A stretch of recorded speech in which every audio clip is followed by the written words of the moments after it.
Hello everyone. तो स्वागत है आपके अपने यूट्यूब चैनल द एक्सपेरिमेंट में। और आज हमारी पेरीमीटर और एरिया का लेक्चर होने वाला है 4। और इसमें हम बेहतरीन क्वेश्चंस करने वाले हैं और उनका हम सॉल्यूशंस करेंगे। तो वीडियो को पूरा देखिए, इसको बिल्कुल भी स्किप ना करिएगा। और जिन्होंने पार्ट 1, 2, 3 नहीं देखे हैं, लेक्चर नहीं देखे हैं, तो पहले आप उनको देखिए, इसके बाद ही ये वीडियो समझ में आ पाएगी। ठीक है ना। तो वीडियो को इस वीडियो को जब भी देखें जब आपने लेक्चर 1, लेक्चर 2, लेक्चर 3 देख रखे हों। और नहीं देखे हैं तो आप हमारे चैनल पे जाके देख सकते हैं प्लेलिस्ट में। तो आज सबसे पहले हम बात करते हैं, जैसे आपको स्क्रीन पर दिख रहा है, length of a diagonal of the square √2 multiply side. यानी कि अगर आपके पास कोई भी स्क्वायर है तो डायगोनल क्या होता है, जो लॉन्गेस्ट साइड जो होती है किसी फिगर की वो डायगोनल होता है।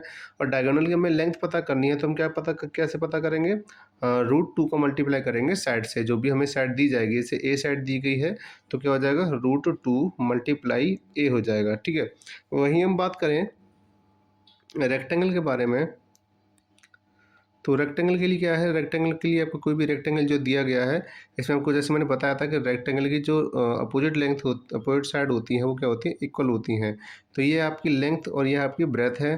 तो अभी कभी भी आकर आपको क्या निकालना है, डायगोनल। तो डायगोनल क्या है, आपकी longest side of a figure.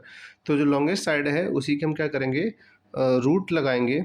और रूट लगाने के बाद हम जो लेंथ दी जाएगी इसका स्क्वायर करेंगे, प्लस और जो ब्रेथ दी जाएगी इसका स्क्वायर करेंगे। तो इस तरीके से हम क्या निकाल लेंगे, ये डायगोनल की लेंथ निकाल लेंगे इस रेक्टेंगल की।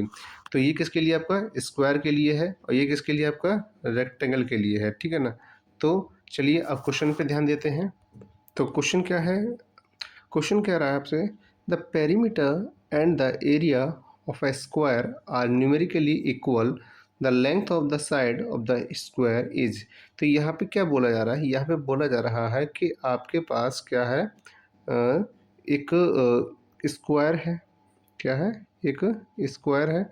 स्क्वायर की सभी प्रॉपर्टी क्या होती है कि इसकी सभी साइडें क्या होती हैं, इक्वल होती हैं।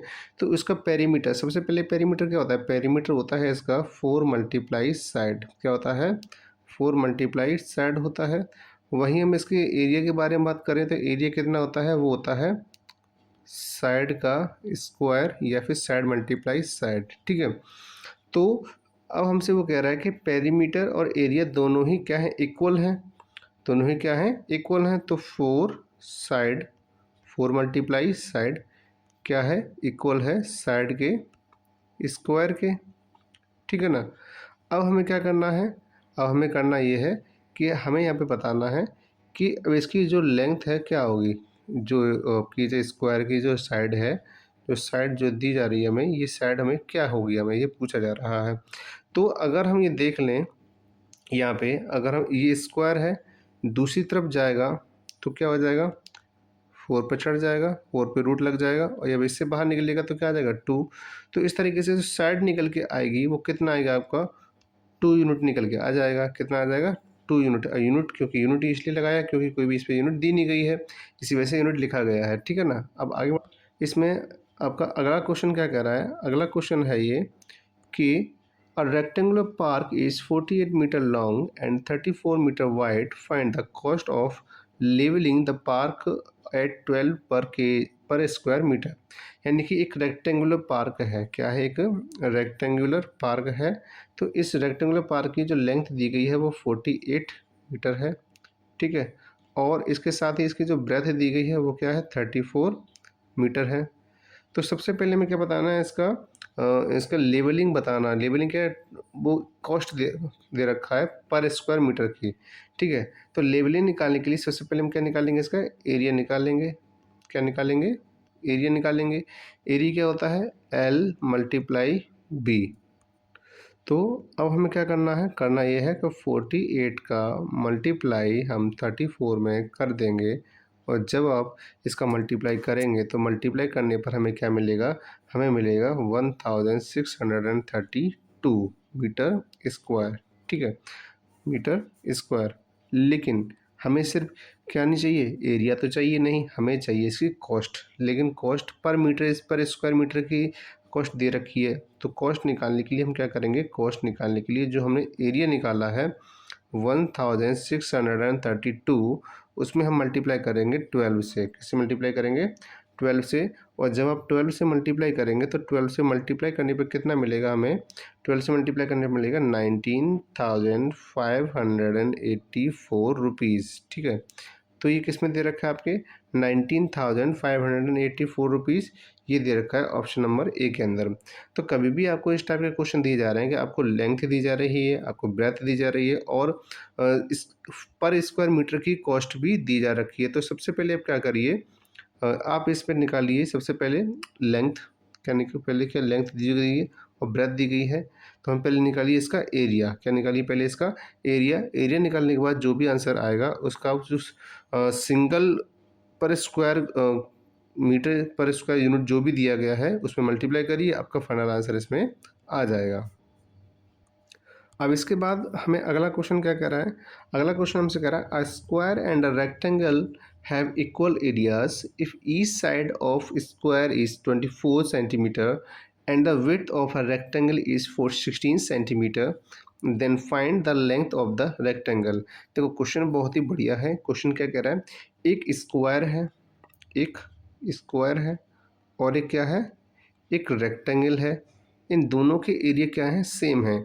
स्क्वायर का एरिया क्या होता है? साइड का होल स्क्वायर होता है। ठीक है, नहीं साइड मल्टीप्लाई साइड होता है।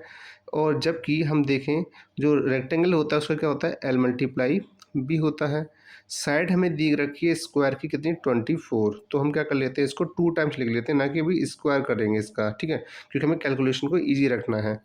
अब हमें इसमें लेंथ तो दी नहीं गई, हमें ब्रेथ दी गई है। ब्रेथ कितनी? हमें ब्रेथ दी गई 16। कितनी दी गई है? 16। 16 दी गई, तो हमें क्या पता करना है इसमें? हमें पता करना है इसमें लेंथ पता करनी है। तो लेंथ पता करने के लिए पहले आप क्या करिए, 4 जा 16 और ये डिवाइड कर दोगे तो 4 6 जा कितना हो जाएगा? 24। ऐसे ही जब हम इस 4 से दोबारा से फिर इसको काटेंगे तो कितना चला जाएगा आपका? ये चला जाएगा फिर से 6 टाइम। तो हमारे पास अब जो आंसर आएगा वो क्या आएगा? 6 मल्टीप्लाई 6 जो किसके इक्वल होगा? 36 और जो कि यूनिट है हमारी सेंटीमीटर के इक्वल हो जाएगा। ठीक है ना।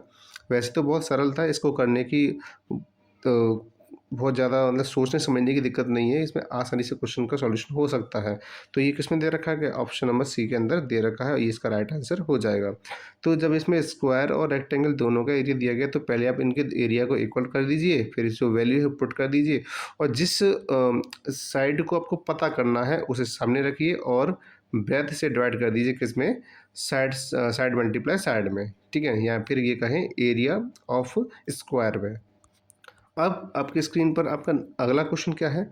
The floor of a hall is completely covered by 28 carpets measuring 8 metre by 4.5 metre. What is the area of the floor of the hall?